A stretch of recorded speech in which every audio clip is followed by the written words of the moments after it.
Hello again, and welcome to Doing Life with Itzy on a Bitsy Budget. Today we are getting ready for Thanksgiving, and we are going to make some homemade cranberry sauce. So let's go to the kitchen and get started. Okay, here we are, ready to make this cranberry sauce. I'm going to show you exactly what you're going to need. It's just a few ingredients, and it's very easy. All right, you're going to need sugar, just regular granulated sugar. You're going to need 1 or 2 bags, depending on how many people you're going to have over at your house, of fresh cranberries. You need to wash them, and any that are bruised, just go ahead and throw those out. You're going to need 1 orange. I have an orange tree, but my oranges were not ripe yet, so I had to buy one.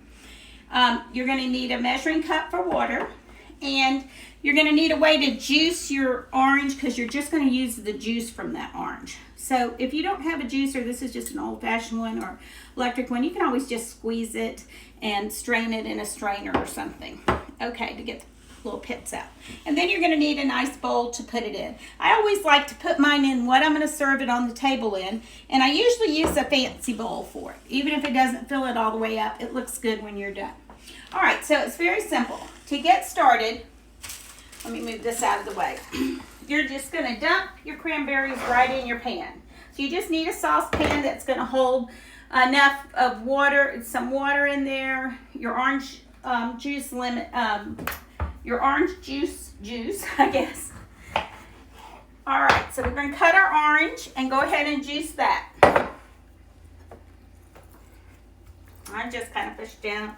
You just need 1 orange. That's plenty of juice. Now, if you put a little too much water or juice in here, it's not the end of the world, because you just are going to cook it a little bit longer because the sugar is going to make it syrupy. And when you're cooking this, these cranberries, they're not going to taste like the canned cranberries that you get. They're almost like a candied cranberry. And most people that hate cranberry sauce love it when you make it like this because it tastes nothing like it. And then they can start enjoying that with their Thanksgiving meal too. So, all right, I've got mine in there. The first thing I'm going to do is I'm going to look in here and make sure there's no seeds. All right, I'll pour that in. You leave the pulp and everything. That's fine. Then you're going to put, for 1 bag, you're going to put about 1/4 or 1/2 cup of sugar. That's it. So I'll go ahead and put that in. And then you're going to get a little tap water. I'll just get that real quick. Just cooler tap water. Probably about 1 cup. You can add more if you want to later. Then you're going to turn your eye on your stovetop on about medium and get something to stir with. How you're going to know these are ready is first I start just moving them around, getting the sugar on them, mixing everything together. Then I start letting them cook. Sometimes what I do, I'll do that because this is easier if you're in a hurry.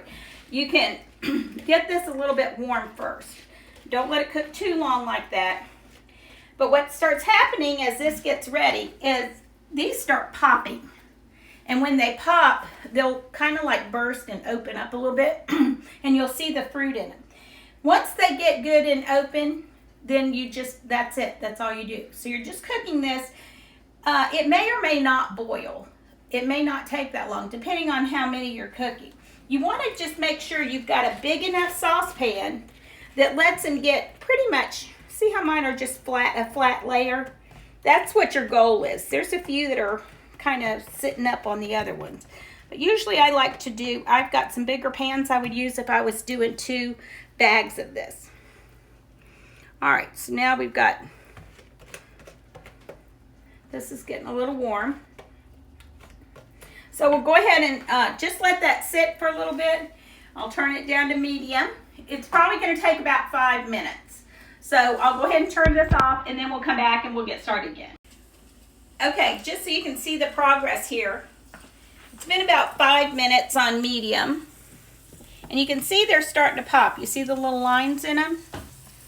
Now they'll come out of the shell a lot more than that. They're little skins. So you just kind of leave them in there. Give it a stir. And all that candiedness is happening.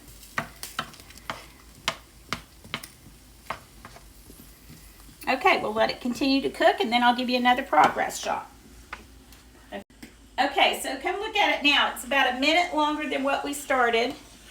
And you can see how they're really starting to open up. See, the cranberries are all popping.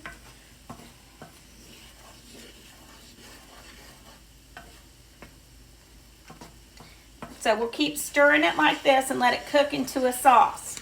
This is all you're going to do to it. I'll go ahead and pause again. But average time it takes to make this is about 7 minutes, I'd say. Okay, let's go ahead and we'll come back to you in just a minute. All right, it's been about another minute and it's still on medium. It's boiling and I'm continuing to stir constantly. And you can kind of see they're all opening up and turning into more of the sauce we want. So the more you stir them, the more they'll come out of that skin, but you're going to leave that skin in there. It's very good. Okay, I'll show you when it's just about done. Okay, so now I've turned it down to low, and any of these that aren't really popped good, hopefully you can see it, I just kind of smash with my spoon. And you can see how good and thick it's getting. So once it cools in your refrigerator, usually I make it the night before, cover it with a plastic wrap, and put it right in the refrigerator. And it's great the next day. All those flavors seem to seep in. Again, see that one's still up a little bit? I'll just pop it with the spoon. And again, it's getting good and thick. Almost like a jam or a jelly. But I'll tell you, if people hate cranberry sauce, they're going to like this because it doesn't taste like that traditional one that you get in the can. It's very different, and it's almost like a caramel, kind of caramelized sauce. And like I said, it's just very different. It's got that sweet sour taste because, you know, cranberry in itself is not a sweet fruit. Okay, we're almost done. I like mine to get a little thicker than this, just for another minute. And again, I've got it on a low temperature up here. And when I see one that's kind of big, that one was, or that one, just smash it. Now, when you're eating them and they're in there, they're really good. So just your preference on how smashed you like them. I like mine a little chunky. And that's what you're going to get with this. You're never, unless you strained it, you're never going to get what you get in that can. Okay. It's done. So you can see that it's just a thick, chunky consistency.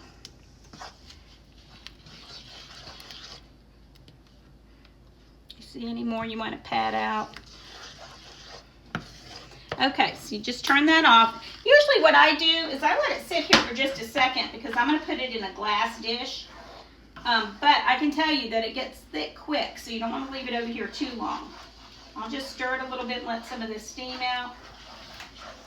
That's one reason I use this thick dish too. This is my cranberry dish. I mean, I use it for other things, but because it's nice and thick, I can put this hot in it. Okay. Just spoon it on in there. When you use a nice dish like this, you know, I probably got this dish at Goodwill. I'm telling you, you wouldn't believe what they sell in thrift stores. It makes it look real pretty, and you just kind of chunk it up tomorrow before you serve it, and it makes it look even better, so it's not just straight down. But I get it in here good. I usually taste it. It's very good. Very good. Again, it's a soury, sweet kind of taste. Try it this year for Thanksgiving. I don't think you'll be unhappy at all. Thank you for watching the video. I hope you learned something new today. And please like, subscribe, and share. We'll talk to you next time.